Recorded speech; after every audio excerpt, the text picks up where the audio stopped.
여러분, 이런 상상 한번 해보신 적 있으세요? 어느 날 갑자기 하늘에서 천둥이 치고 번개가 번쩍이고 엄청난 나팔 소리가 울려 퍼지는 거예요. 그런데 그게 폭풍우가 아니에요. 땅이 흔들리고 산 전체가 시커먼 연기로 뒤덮이는데 알고 보니 그 산 위에 하나님이 직접 내려오신 거라면요? 말도 안 된다고요.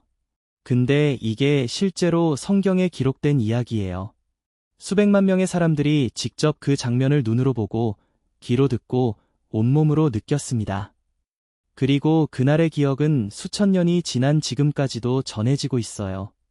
오늘은 출애굽기 19장, 이스라엘 백성이 시내 산 앞에 서던 그 역사적인 날의 이야기를 함께 들어보겠습니다. 준비되셨나요? 그럼 시작해 볼게요. 먼저 오늘 이야기의 배경을 조금 알아야 해요. 이스라엘 백성들 기억하시나요? 이 사람들은 원래 이집트, 그러니까 애굽이라는 나라에서 수백 년 동안 노예로 살았던 사람들이에요. 아침부터 밤까지 채찍을 맞아가며 무거운 돌을 나르고 벽돌을 쌓고 피라미드를 세우던 사람들이죠. 얼마나 고달팠겠어요. 그런데 하나님이 모세라는 사람을 세우셔서 이 백성들을 이집트에서 이끌어내셨어요. 홍해가 둘로 쫙 갈라지는 기적, 낮에는 구름 기둥, 밤에는 불 기둥으로 길을 인도하시는 하나님, 광야에서 하늘에서 양식이 내려오는 만나의 기적까지. 정말 눈을 의심할 만한 일들을 겪으며 이 사람들은 광야를 걷고 또 걸었어요. 그렇게 이집트를 떠난 지 딱 3달이 됐을 때였어요. 이스라엘 백성들은 시내 광야, 그러니까 시내 사막 지역에 도착해서 커다란 산 앞에 천막을 쳤습니다. 그 산 이름이 바로 시내산이에요. 그리고 이곳에서 이야기가 시작됩니다. 장면 하나, 모세, 하나님의 부르심을 받다. 백성들이 시내산 아래에 자리를 잡자 모세가 산으로 올라갔어요. 혼자서요. 바위와 자갈이 가득한 험한 길을 걸어 산을 오르는 모세의 모습을 상상해보세요. 그 나이가 이미 80이 넘었는데도요. 모세가 산에 오르자 하나님이 직접 말씀하셨어요. 모세야, 이스라엘 백성에게 이렇게 전해라. 하나님의 말씀은 이랬어요. 너희가 직접 보았지 않느냐. 내가 이집트 사람들에게 어떻게 했는지 내가 독수리 날개로 너희를 업어 나에게 데려온 것을 말이다. 독수리 날개로 업어왔다는 표현이 참 아름답죠? 독수리는 새끼를 가르칠 때 등에 업고 하늘을 날다가 새끼가 스스로 날 수 있도록 살짝 놓아준다고 해요. 그런데 만약 새끼가 떨어지려 하면 다시 재빨리 등으로 받아낸대요. 하나님이 이스라엘 백성을 그렇게 지켜오셨다는 거예요. 얼마나 세심하고 따뜻한 비유인가요? 그리고 하나님은 중요한 말씀을 이어가셨어요. 이제 너희가 나의 말을 잘 듣고 내가 세운 약속을 지키면 너희는 모든 민족 가운데 나의 소중한 보물이 될 것이다. 온 땅이 다 내 것이지만 너희는 나에게 제사장 나라가 되고 거룩한 백성이 될 것이다. 제사장 나라라는 말이 좀 어렵죠? 제사장은 하나님과 사람 사이를 연결해주는 역할을 하는 사람이에요. 그러니까 이스라엘이라는 나라 전체가 세상 모든 민족과 하나님 사이를 이어주는 특별한 역할을 맡게 된다는 뜻이에요. 정말 대단한 사명이죠. 장면 2, 백성들의 대다. 산에서 내려온 모세는 백성들의 지도자들, 그러니까 장로들을 한자리에 모아 하나님의 말씀을 그대로 전했어요. 백성들의 반응은 어땠을까요? 망설임도 없이 한 목소리로 대답했어요. 하나님이 말씀하신 것은 모두 다 행하겠습니다. 이 대답이 얼마나 중요한지 몰라요. 수백만 명의 사람들이 하나님과 약속을 맺는 순간이거든요. 마치 결혼식에서 사랑하고 아끼겠습니다. 라고 서약하는 것처럼요. 하나님이 먼저 내가 너희를 이렇게 사랑했고 앞으로도 이렇게 할 것이다 라고 말씀하시자 백성들이 저희도 하나님의 말씀을 따르겠습니다. 라고 응답한 거예요. 이게 바로 하나님과 이스라엘 사이에 맺어진 언약, 즉 약속이에요. 그리고 이 약속의 세부 내용이 바로 우리가 잘 아는 십계명을 포함한 율법이 됩니다. 하지만 그건 다음 이야기에서 더 자세히 나오고요. 모세는 백성들의 대답을 다시 하나님께 전달하러 산으로 올라갔어요. 장면 셋. 하나님의 특별한 예고. 모세가 올라오자 하나님이 또 말씀하셨어요. 모세야, 내가 곧 빽빽한 구름 속에서 너에게 올 것이다. 그래서 내가 너와 말하는 것을 백성들이 직접 들을 수 있게 할 것이다. 그러면 그들이 너를 영원히 신뢰하게 될 것이다. 이건 정말 특별한 선언이에요. 하나님이 눈에 보이지 않는 곳에서 조용히 말씀하시는 게 아니라 모든 백성이 다 들을 수 있도록 공개적으로 나타나시겠다는 거잖아요. 그러면서 하나님은 중요한 준비 사항을 알려주셨어요. 백성들에게 오늘과 내일, 이틀 동안 자신을 거룩하게 하라고 전해라. 옷을 빨고 몸을 정결하게 하고 셋째 날을 준비하라. 셋째 날에 내가 신의 산에 내려갈 것이다. 모든 백성이 그것을 보게 될 것이다. 거룩하게 한다는 말이 뭔지 잠깐 설명할게요. 이건 단순히 몸을 씻는 것 이상이에요. 마음을 가다듬고 하나님을 맞이할 준비를 갖추는 거예요.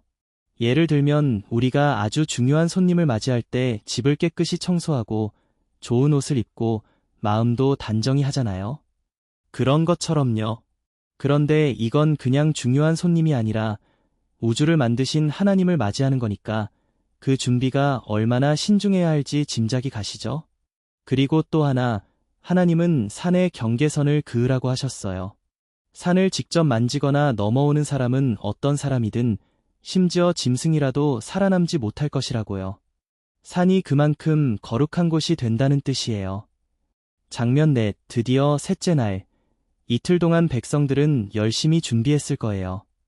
옷을 빨고 서로에게 조심하라고 당부하고 아이들을 꼭 안아주고 내일 무슨 일이 일어날지 기대와 두려움이 뒤섞인 마음으로 잠자리에 들었겠죠. 그리고 셋째 날 아침이 밝았어요. 성경은 이날의 아침을 이렇게 묘사해요. 천둥과 번개가 쳤어요. 빽빽한 구름이 산을 뒤덮었어요. 나팔 소리가 아주 크게 울려 퍼졌어요. 그 소리를 들은 진영 안의 모든 백성이 두려워 떨었어요. 한번 그 장면을 생생하게 상상해봐요. 새벽 이슬이 아직 맺혀있는 시간, 갑자기 하늘이 어두워지면서 산꼭대기에 시커먼 구름이 내려앉아요. 그리고 번쩍, 번쩍, 엄청난 번개가 치고 쾅쾅쾅, 기가 먹먹할 정도의 천둥 소리가 울려요. 그런데 그 천둥 소리 사이로 나팔 소리가 섞여 들려오는 거예요. 어디서 나는지도 모르는 그 나팔 소리가 점점 더 크게 울려요. 수백만 명의 사람들이 일어나서 그 장면을 바라봤겠죠.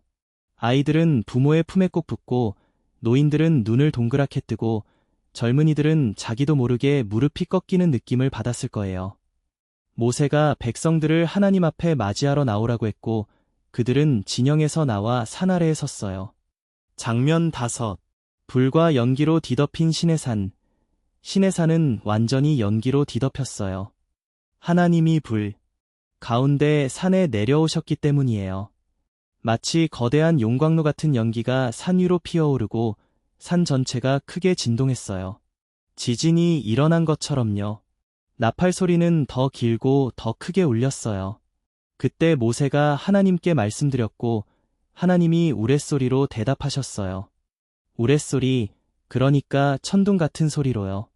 그 소리가 얼마나 웅장했을지 상상이 되시나요? 하나님이 모세를 산꼭대기로 부르셨어요. 모세가 산꼭대기로 올라가자 하나님이 다시 지시하셨어요. 내려가서 백성들에게 경고하라. 그들이 나를 보려고 경계선을 넘어 올라오다가 많은 사람이 목숨을 잃을까 염려된다. 모세가 대답했어요. 백성들은 신의 산에 올라오지 못할 것입니다. 주님이 직접 산 주변의 경계를 정하고 거룩히 구별하라고 하셨습니다. 그런데 하나님은 다시 강조하셨어요. 내려가라. 그리고 아론을 데리고 다시 올라와라. 그러나 제사장들이나 백성들은 경계선을 넘어 올라오려 하지 않도록 하라. 이 반복된 경고에서 우리는 뭔가를 느낄 수 있어요. 하나님은 백성들을 벌하고 싶은 게 아니에요. 오히려 그들이 다칠까봐, 그들이 감당할 수 없는 상황에 처할까봐 걱정하시는 거예요. 마치 어른이 어린아이에게 여기는 위험하니까 가까이 오지 마 라고 말하는 것처럼요. 그건 무서운 게 아니라 사랑에서 나오는 경고예요. 모세는 산에서 내려가 백성들에게 전했어요. 자, 이제 오늘 이야기 전체를 돌아보면서 우리가 무엇을 느낄 수 있는지 이야기해봐요. 출애굽기 19장은 한마디로 만남의 장입니다. 하나님과 이스라엘 백성이 공식적으로 마주하는 자리, 하나님이 스스로를 나타내 보이시는 장면이에요. 첫 번째로, 하나님은 먼저 다가오시는 분이에요. 이스라엘 백성들이 하나님, 우리를 만나주세요 라고 먼저 요청한 게 아니에요. 하나님이 먼저 내가 내려가겠다고 하셨어요. 이 사랑의 방향 참 중요한 것 같아요. 관계를 먼저 시작하시는 분은 항상 하나님이에요. 두 번째로, 하나님은 거룩하신 분이에요. 산 전체가 연기로 뒤덮이고 온 땅이 흔들리고 아무도 함부로 가까이 갈 수 없던 그 장면. 이건 하나님이 우리와 얼마나 다른 분인지를 보여줘요. 그냥 착한 어른 같은 분이 아니에요. 온 우주를 창조하시고 역사를 주관하시는 엄청난 분이에요. 그 앞에서 우리가 경외심, 그러니까 깊은 두려움과 경이로움을 느끼는 건 당연한 거예요. 세 번째로, 하나님은 약속을 맺으시는 분이에요. 독수리가 새끼를 등에 업듯이 이스라엘을 이끌어온 하나님이 이제는 공식적인 약속을 맺으려 하세요. 너희가 내 말을 따르면 너희는 나의 소중한 보물이 될 것이다. 이 약속은 수천 년 전 이야기이지만 하나님이 우리를 얼마나 소중하게 여기시는지를 지금 우리에게도 말해주고 있어요. 그리고 네 번째로, 우리의 응답이 중요해요. 백성들이 하나님이 말씀하신 것은 다 행하겠습니다. 라고 대답했던 것처럼 하나님의 사랑에 우리가 어떻게 응답하느냐가 우리 삶을 결정하는 중요한 순간이 돼요. 여러분, 오늘 이야기를 들으면서 어떤 장면이 가장 마음에 남으셨나요? 천둥과 번개가 치던 그 새벽 아침이요? 아니면 독수리 날개로 업어졌다는 그 따뜻한 표현이요? 성경은 그냥 오래된 이야기책이 아니에요. 수천 년 전 그 산 앞에서 떨고 있던 사람들의 이야기가 지금 이 시간을 살아가는 우리에게도 말을 걸어오고 있거든요. 다음 편에서는 그 유명한 십계명이